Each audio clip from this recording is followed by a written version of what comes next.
Peuple congolais, l'histoire de l'humanité nous enseigne une vérité immuable. Face aux forces de la destruction, la paix ne s'obtient pas par la concession, mais par la fermeté. Notre nation a démontré au monde sa bonne foi, guidée par les valeurs chrétiennes, l'amour et l'hospitalité.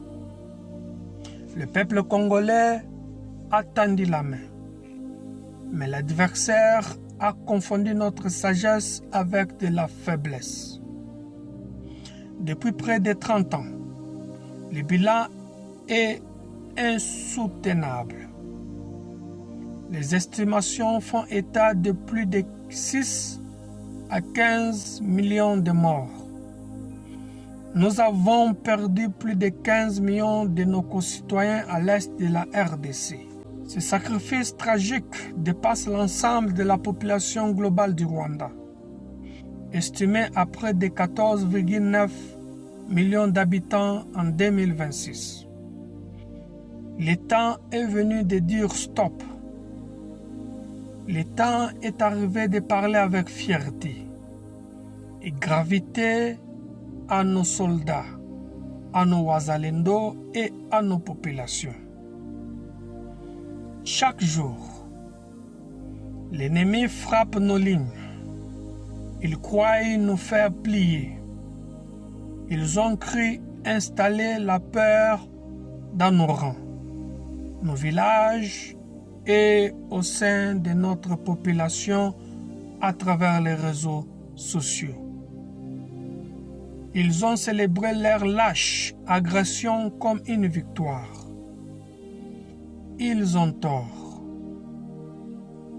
Ce qu'ils ont réveillé en nous, ce n'est pas de la faiblesse.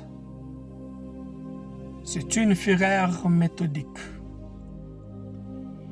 Comme du temps de Mouzé Kabila, l'heure est venue d'activer l'union sacrée. Le peuple, les forces armées et nos variants Wazalendo ne font plus qu'un pour nettoyer les territoires de toute infiltration. Le sang de nos 15 millions de frères tombés n'est pas une défaite.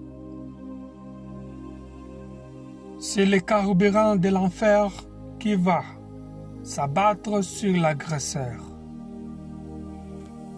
Que l'agresseur regarde enfin la réalité en face. Au-delà des trahisons, l'armée congolaise demeure une machine de guerre redoutable qu'il vaut mieux éviter si vous tenez à votre vie.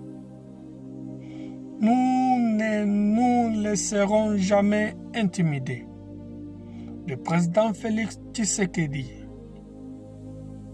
a battu une force disciplinée, professionnelle et capable de résister à tout ce que l'ennemi pourrait imaginer.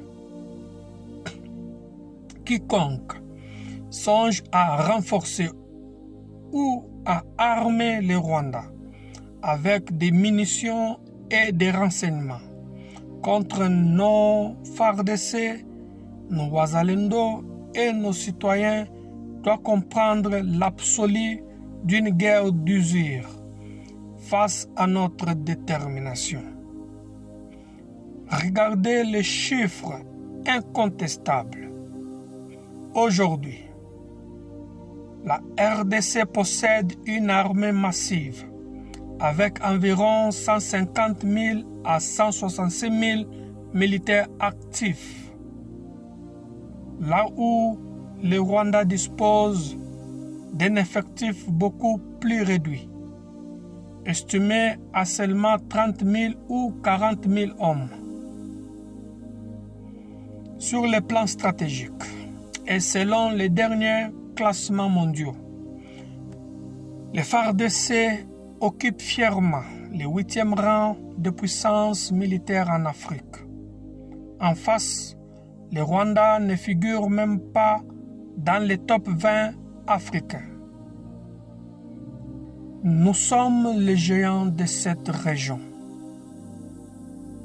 Face à l'échec de la paix imposé par l'agresseur, la République démocratique du Congo engagera la plénitude de sa puissance à travers l'opération Armageddon. Citoyens congolais, soldats, commandos, wazalendo, volontaires au front, vous êtes la tempête qui va s'abattre sur l'ennemi. Regardez le ciel au-dessus de vous une dernière fois, avec calme et fierté. Profitez du soleil. Respirez le vent, car pour l'ennemi en face, les privilèges de la lumière et de la liberté seront définitivement déterminés. Terminés. Notre offensive ne sera pas une simple riposte. Ce sera une extinction à l'ennemi. Nous ne laisserons ni répit, ni échappatoire. La réponse sera totale, implacable, sans la moindre concession. Nous allons leur retirer le soleil, notre artillerie lourde et notre blindage va obscurcir leur ciel et effacer le soleil de leur horizon. Ils ramperont comme des serpents dans les ténèbres de leur propre ruine, sans aucune lumière pour guider leur fuite. Face à nous, l'agresseur ne verra plus le jour. Nous allons leur retirer le vent. Notre avancée sera si compacte, si lourde et si totale qu'aucune brise de liberté ne traversera leur ligne. Nous allons les murer, vivant dans leur position et anéantir leur capacité à réagir. Nous allons leur retirer l'oxygène. Notre puissance de feu monumentale va consumer l'air dans leurs tranchées. Chaque buffet qu'ils tenteront de prendre sera brûlé par notre acier. Ils étoufferont sous le poids de notre colère. Privés d'oxygène, écrasés dans leur abri. Nous n'avons nulle part où aller. Le Congo est notre unique et seule patrie. Pas de quartier, pas de pitié, pas de compromis. Au signal du gouvernement, devenez la tempête noire. Écrasez leur défense, brisez leurs lignes, éteignez leur existence. Pour nos 15 millions de martyrs, pour la terre sacrée de nos ancêtres, pour la victoire finale. Je vous remercie.